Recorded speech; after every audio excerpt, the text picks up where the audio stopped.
Alors, nous nous retrouvons une nouvelle fois pour un épisode qui aura pour objectif de finaliser, conclure ce prologue.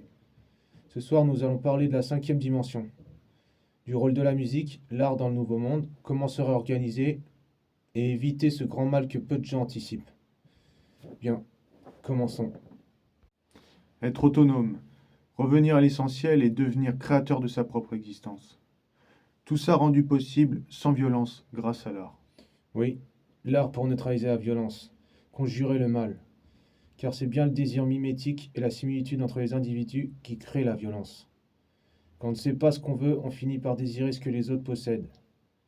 Et quand il n'y a plus rien sur le buffet, ce qui suit, c'est une pulsion très violente, de mort ou de vie. Appelez ça comme vous voulez, c'est la grosse merde. On peut continuer de parler de toutes ces choses-là, taper sur des casseroles, essayer de faire comprendre les gens, mais tout dépend des récepteurs. Aujourd'hui, le chiffon rouge a sacrément bon vent. On le voit partout, à tous les étages du navire. La majorité reste aveugle d'elle-même, elle tourne en rond. Tout est conscience, mais pas tout est conscient d'être conscience. Donc il est vital de faire l'effort de se différencier, d'apprendre à gérer la bête, cette violence, la canaliser et l'expulser hors de soi, car elle nous menace tous, sans exception. La musique, l'art doit revenir à sa fonction d'origine, le simulacre du sacrifice, substitut à la violence réelle. Il n'y a toujours eu qu'un seul problème en fait. Il vient de soi, enfoui en chacun de nous. Ce besoin de dominer l'autre. L'histoire nous l'a montré, nous sommes notre propre ennemi. L'humanité a toujours eu cette fâcheuse tendance à rester câblée dans le passé, la nostalgie. De nos jours, cette nostalgie gagne le plus grand nombre et de moins en moins ont la volonté de se projeter dans l'avenir. Les progrès techniques et la société industrielle ont détruit aussi tout lien et transmission entre les générations. Les plus jeunes sont négligés par ceux qui les précèdent et n'ont pas de repères solides. Ils errent dans une non-époque GPS à la main, faute de mieux. Le monde est à court de futur. Le passé nous rattrape, tout se fait dévorer petit à petit. Il faut ouvrir sa perception à toute possibilité au lieu d'une seule, reconnecter votre hémisphère gauche à celui du droit, sortir de la simulation, de ce catalogue de Noël qu'on vous vend H24, d'arrêter d'être spectateur de la vie des autres. Passer de la quatrième dimension à la cinquième. C'est quoi cette cinquième dimension? Pour certains, c'est la dimension du bien et du mal, la dimension du sens ou la dimension spirituelle.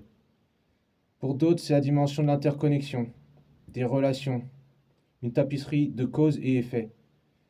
Autrement dit, la cinquième dimension est la forme vivante. Si on pouvait la lire, on serait capable de voir la forme qui mène à toute action, identifier la cause de l'effet et la cause de la cause et... Vous devez comprendre que vous êtes des fragments d'un tout. Et que si vous ne prenez pas conscience de cela au plus vite, c'est la mort. Le suicide, fin de partie pour tous. Il n'y a que la gravité qui, je le rappelle, traverse l'espace et le temps. Donc apprenez à aimer. Ça ne se fait qu'à travers la création de soi. Développer l'intelligence du cœur et accumuler en savoir-faire et en imagination. Comment se lancer dans ce combat? Notre message peut sembler s'adresser uniquement aux musiciens, mais rien n'empêche de pouvoir faire le parallèle avec les autres formes d'art. L'organisation reste la même. La meilleure façon d'apprendre, c'est d'abord d'avoir l'initiative de le faire soi-même. Vous avez déjà tout le nécessaire pour l'apprentissage à votre disposition avec Internet. Et tout ça sans débourser un seul copec. Apprenez sur les œuvres qui vous parlent, qui résonnent en vous, qui reflètent votre personnalité. Intéressez-vous en profondeur sur les nombreuses manières de jouer. Retenez les différents types de riffs, mélodies, structures, tout ça. Le moment où vous aurez jugé avoir suffisamment intériorisé d'automatisme et gagné une certaine autonomie, lancez-vous à explorer de nouveaux horizons musicaux. Éloignez-vous de votre zone de confort. Ne vous limitez pas à cette identité primaire qui doit seulement vous servir de fondation. Ce qui est acquis le restera.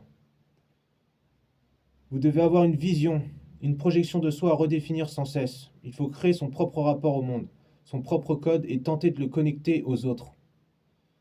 Beaucoup de musiciens ne sortent jamais de ce circuit. Plusieurs décennies après, ils n'ont toujours pas fini de tourner. Heureusement, rien n'est irrémédiable. Selon nous, une des façons les plus efficaces pour apprendre et maîtriser un instrument a été de faire des covers ici sur YouTube. À l'époque, en 2009, quand on a commencé, il y avait une bonne dynamique. Les groupes étaient encore inspirés et sortaient des chansons mémorables, à un rythme soutenu.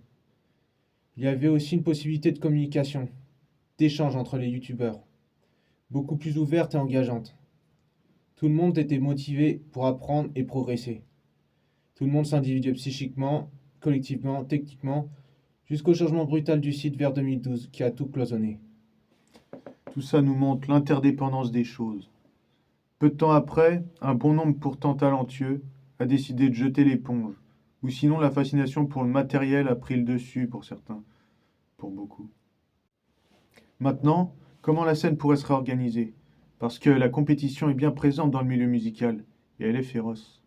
Quand une nouveauté fait sensation, si c'est facilement reproduisable, c'est la fête du slip. Tout le monde saute dessus, cannibalise l'œuvre sans aucun état d'âme.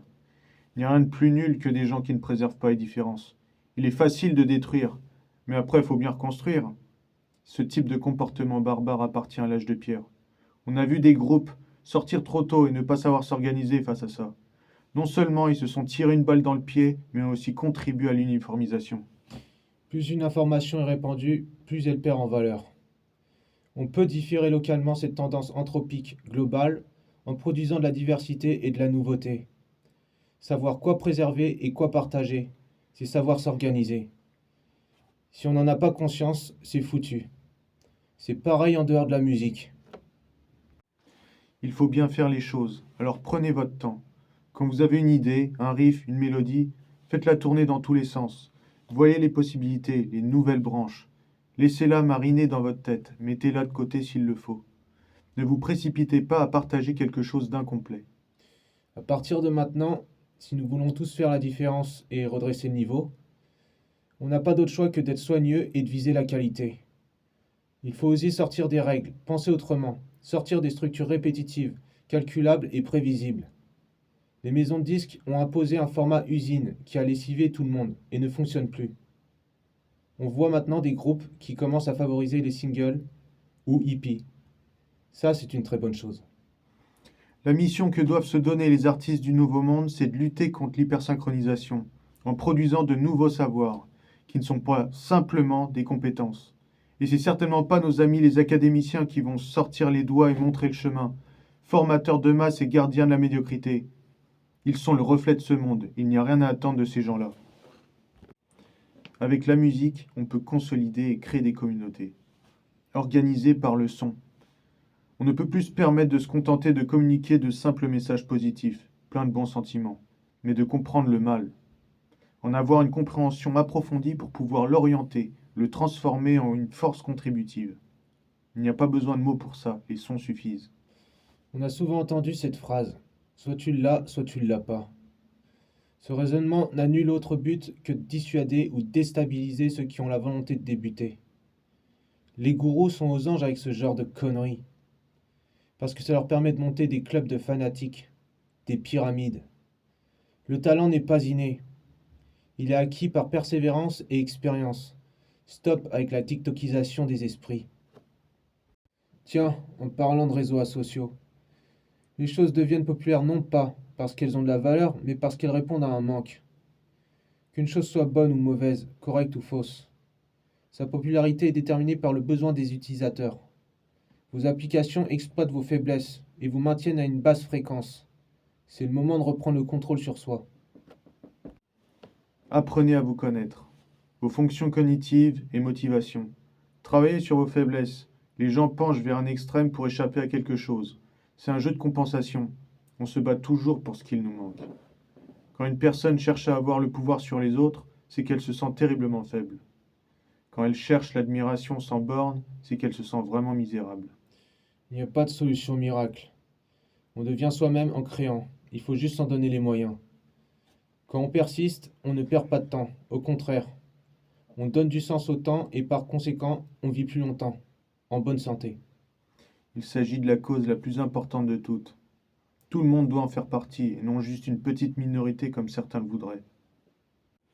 Maintenant qu'on sait que le mal est en chacun de nous, il est contre-productif de continuer à chercher des coupables, de pointer des doigts, de beugler à tout va et prendre parti. Nous les gentils, eux les méchants. C'est irresponsable et c'est condamner l'humanité à une existence courte et misérable. Le marché, les mercenaires et les plus gros tarés que la terre ait connus vous attendent au coin de la rue. Vous serez comme des lapins sur une voie rapide. Il n'est pas encore trop tard. Il faut ouvrir les yeux, bordel. Vous êtes libre le moment où vous décidez d'être libre. Personne n'est condamné à mener une vie dictée par d'autres. Il faut se mettre ça dans le crâne. L'avenir, c'est l'autonomie, la coopération, la dignité et la créativité. Il faut franchir le pas et ne pas avoir peur. Ce sont les révolutions qui font naître les nouvelles structures. Et il n'y a pas besoin de passer par la violence. On peut le faire à travers l'art. Alors voici nos nouvelles recommandations de livres. 1. La société industrielle et son avenir, de Théodore Kaczynski. Un livre que j'ai lu il y a plusieurs années dans sa version d'origine. Peu importe qu'on adhère ou pas le personnage, c'est un ouvrage d'une importance capitale. Il y a une nouvelle traduction plus digeste, paraît-il, qui vient de sortir, faite par Rémy Tell. Alors, lisez plutôt celle-là. 2. L'ère des soulèvements, de Michel Maffesoli. On y est, donc c'est le moment de s'y intéresser. Un livre que je recommande, qui mérite d'être lu. Je commence déjà Fractalis. 3. Mastery de Robert Greene. Il y a des tonnes de livres de self-help qui n'ont que peu d'intérêt et qui vous feront perdre votre temps. Mais celui-là, dans mon souvenir, fait partie des bons, pour vous aider à vous améliorer et donc être plus apte à faire face au combat qui nous attend. 4. The System's View of Life, A Unifying Vision, de Fritjof Capra. Je suis tombé sur ce livre il y a 4 ou 5 ans, malheureusement qu'en anglais. Donc si vous pouvez, je vous le recommande, car il est important. 5. Morphic Resonance de Rupert Sheldrake. Champ morphique et bien-être collectif. J'ai découvert cet auteur remarquable par un petit jeu sur DS, que je ne me rappelle plus du nom. Ou alors c'était avec Terence McKenna et ses enregistrements sur les expériences psychédéliques. En tous les cas, voilà un autre livre, uniquement en anglais, mais très intéressant qu'il faut lire. Lisez aussi The Science Delusion.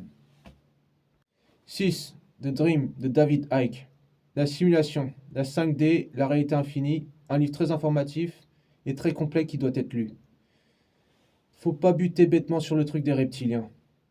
Pour faire court, en reprenant la théorie du cerveau triunique, vous avez le néocortex, siège de la pensée, le système limbique, centre des émotions, et la couche reptilienne, faim, soif, reproduction, jusqu'aux pulsions les plus violentes.